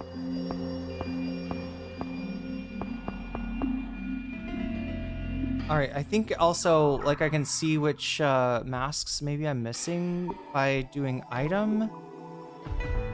And okay, we got the red eagle mask, the yellow owl mask, the pink Argus mask. Oh, we got Bukhimi's name tag. Oh yeah, from the journal thing. Rabbit mascot, clock tower T part-time badge. Yeah, we're missing what, the blue mask, maybe? The fourth mask. Wait, okay. So Tatsune, Aikichi, Lisa, and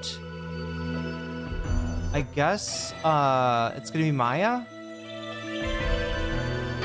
So there's one last one. Past the third reflecting pool, the fourth mask is there.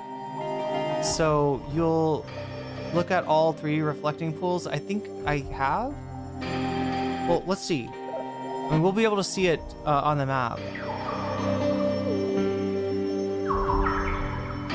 Okay, so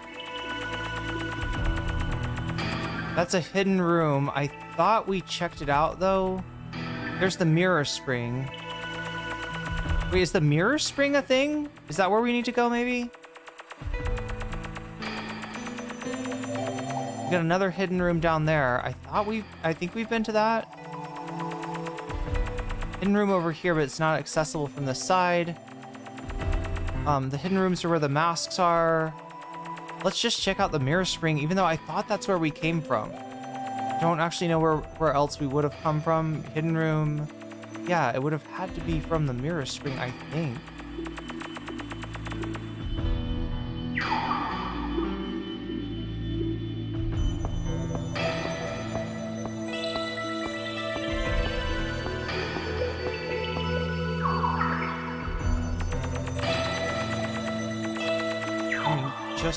I mean, I'm sure that we've been up here, but just in case.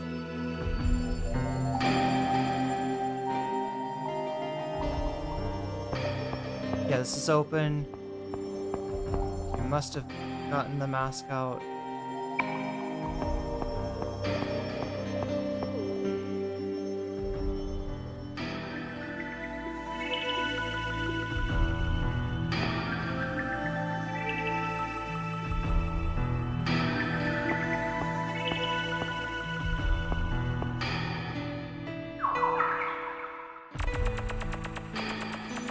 That's where Mirror Spring is, and then there's a hidden room down there.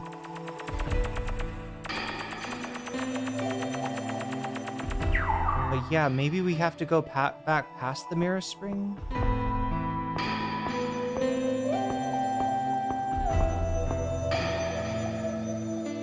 See if there's anything that we missed in here. The thing that sucks is they all look the same. Yeah, we've gotten this one. We've gotten 3 of the masks, right? There's one more.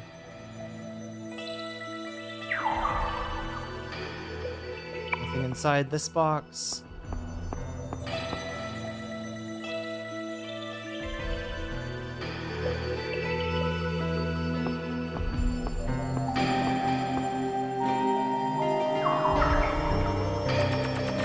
Go right back to the mirror spring.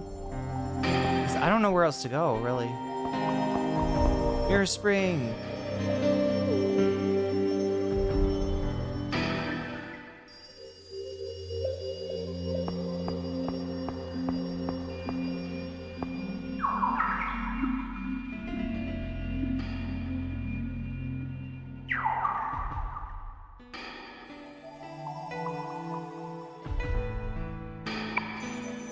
Okay, this is the one where they found out that Aikichi played the baby when they played house.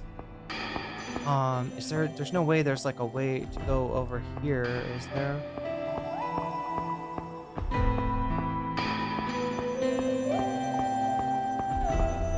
Just back here. Okay, we gotta go.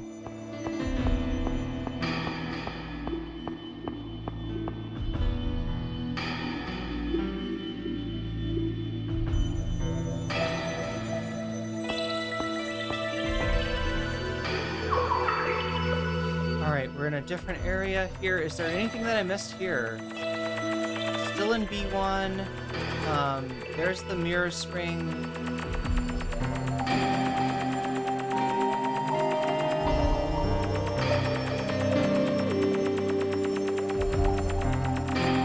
Yeah, this place is like... It seems like we've been to that. There's a mirror spring there. There's a hidden room there. Okay.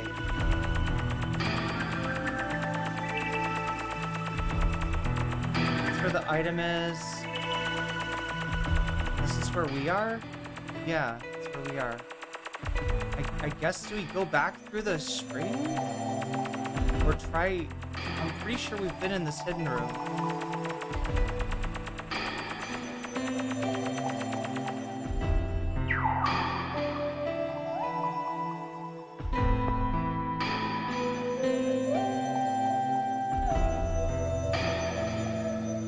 Always turn to the north.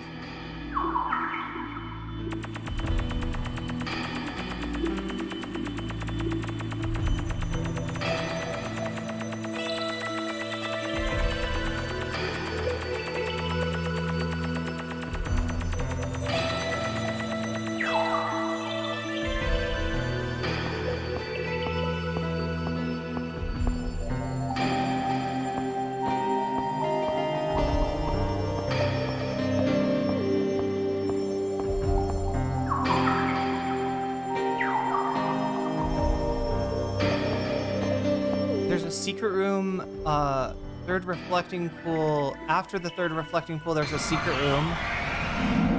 What does it mean by secret room? Because like some of these secret rooms aren't like that secret. They're just kind of there.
That's the one.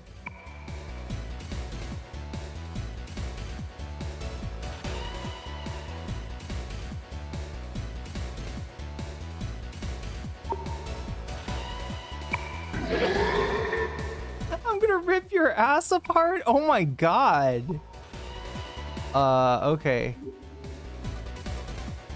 I thought because he digs the like mark your territory thing. That he was like, I don't know. I'm not sure what this means. The third spring is the one that we just came through, and there's like a hidden room after that. I feel like I've been through everything though.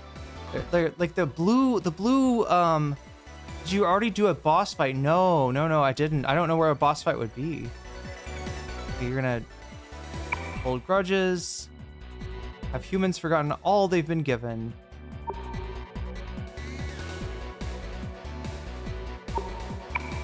Oh, it makes him mad that I don't give a non-committal answer? God damn it. Oh, we were so close. We were so fucking close to that. Oh, it's so frustrating. Okay.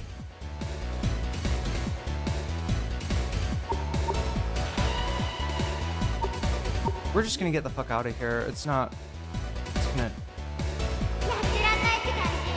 Got out. Okay. Beat a hasty retreat. Where the F are we? Okay, we're going down here and then over here. I guess we just have to see, like, yeah, where would the boss fight be? It's like we've got everything except for the blue mask.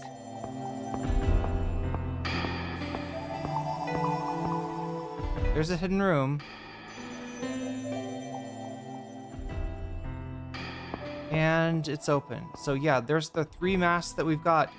Like, it's, I guess the question is, like, where is the blue mask?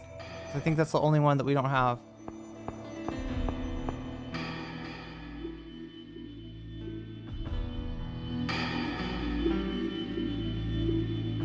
But yeah, if there's a boss fight somewhere, I have somehow completely missed it. I'm kind of going backwards now.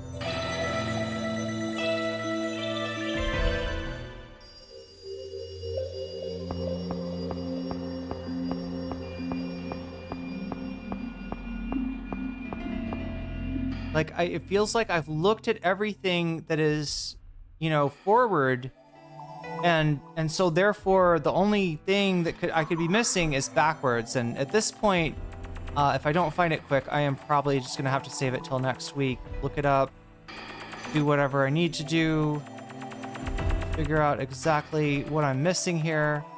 That's the entrance. That is the cave entrance. And then beyond that is the exit. Okay. Yeah, I don't know. I do not know. I do not know. It looks like we've been through everything, and there's...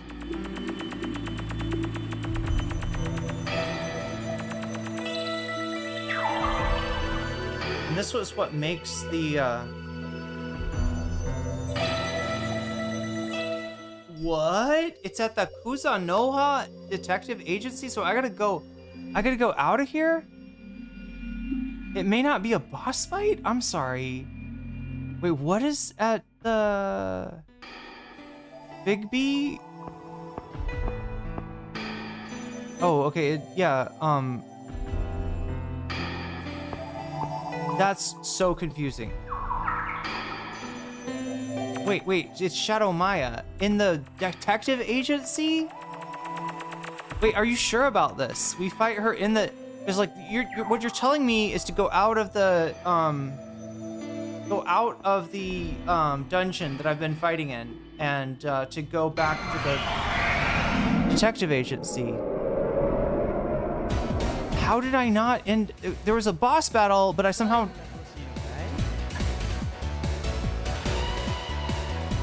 I do not get it. What is even going on? Oh, no! Chat, this is bad, this is bad, this is bad. You see what's going on? I think I just fucked the whole night up. That's an error. Nope, there's nothing I can do. There's nothing I can do. We're fucked, chat. It just fucked up. There's no way forward. There's nothing to do. Yeah, we talked to Miss Ideal. No, like we got bigger problems now. We got way bigger problems. All right, I'm gonna try something. All right, load state. Hoping, wait, what? Load state. Load, does it not do it? Oh no, I gotta press it like this, right? That's not a state. Those are like,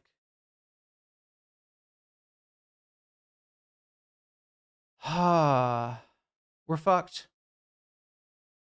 I thought it automatically saved states or something. Toggle fast forward? Could that help somehow? I think we're fucked, chat. I think all of this progress is not progress at all.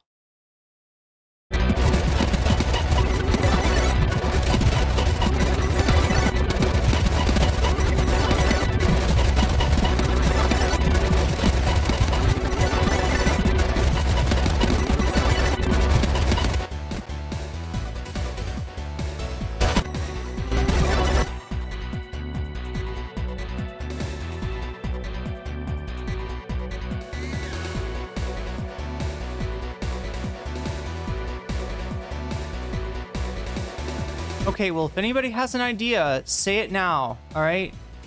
Tell me what the idea is. If you have an idea, because it looks like I just fucked up the save. Oh my god, it looks like everything is fucked up tonight.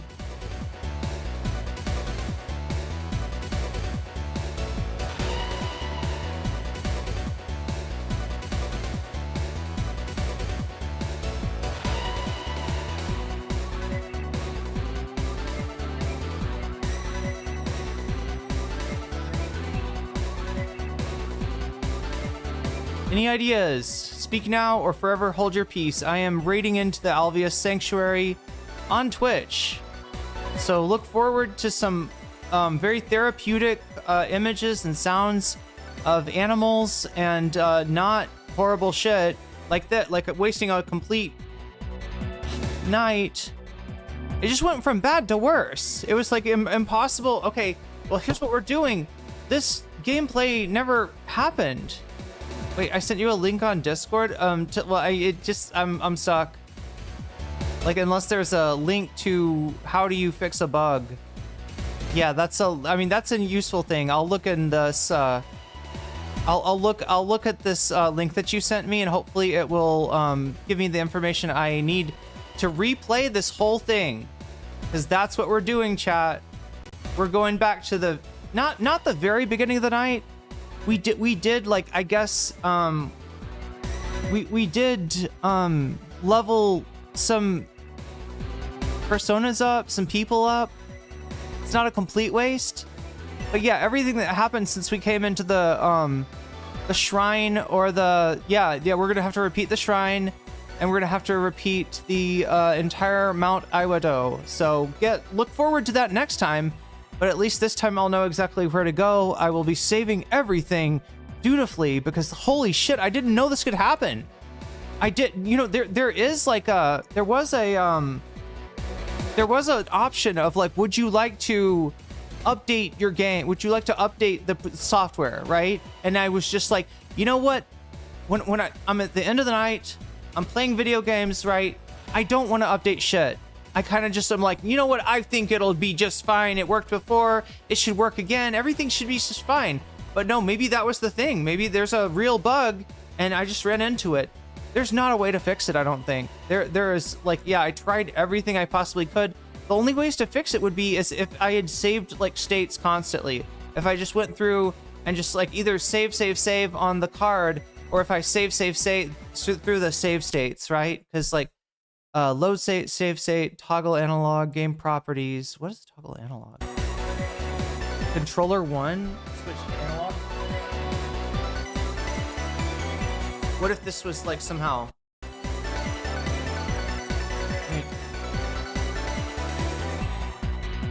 Yeah, it's not seeming to really react.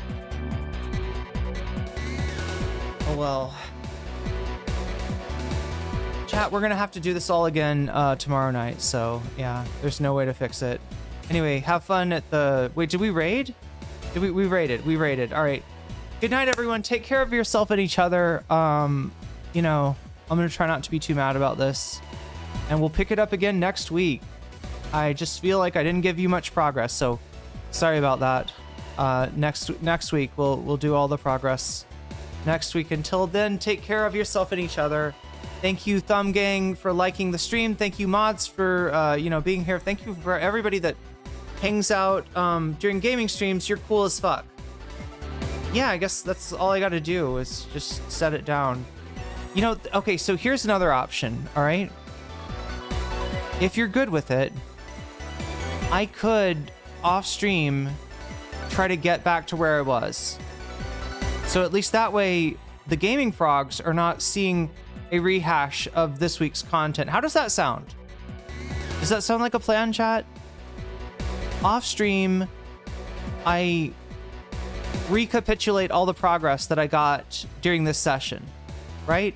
So that next time when we play the game, it'll be as if like I was at the place where you get the last mask or fight the boss battle, which Omega Star, I'm pretty sure Shadow Maya is a boss battle that is in the it's in the mountain. Like it's here. It's not in the detective agency.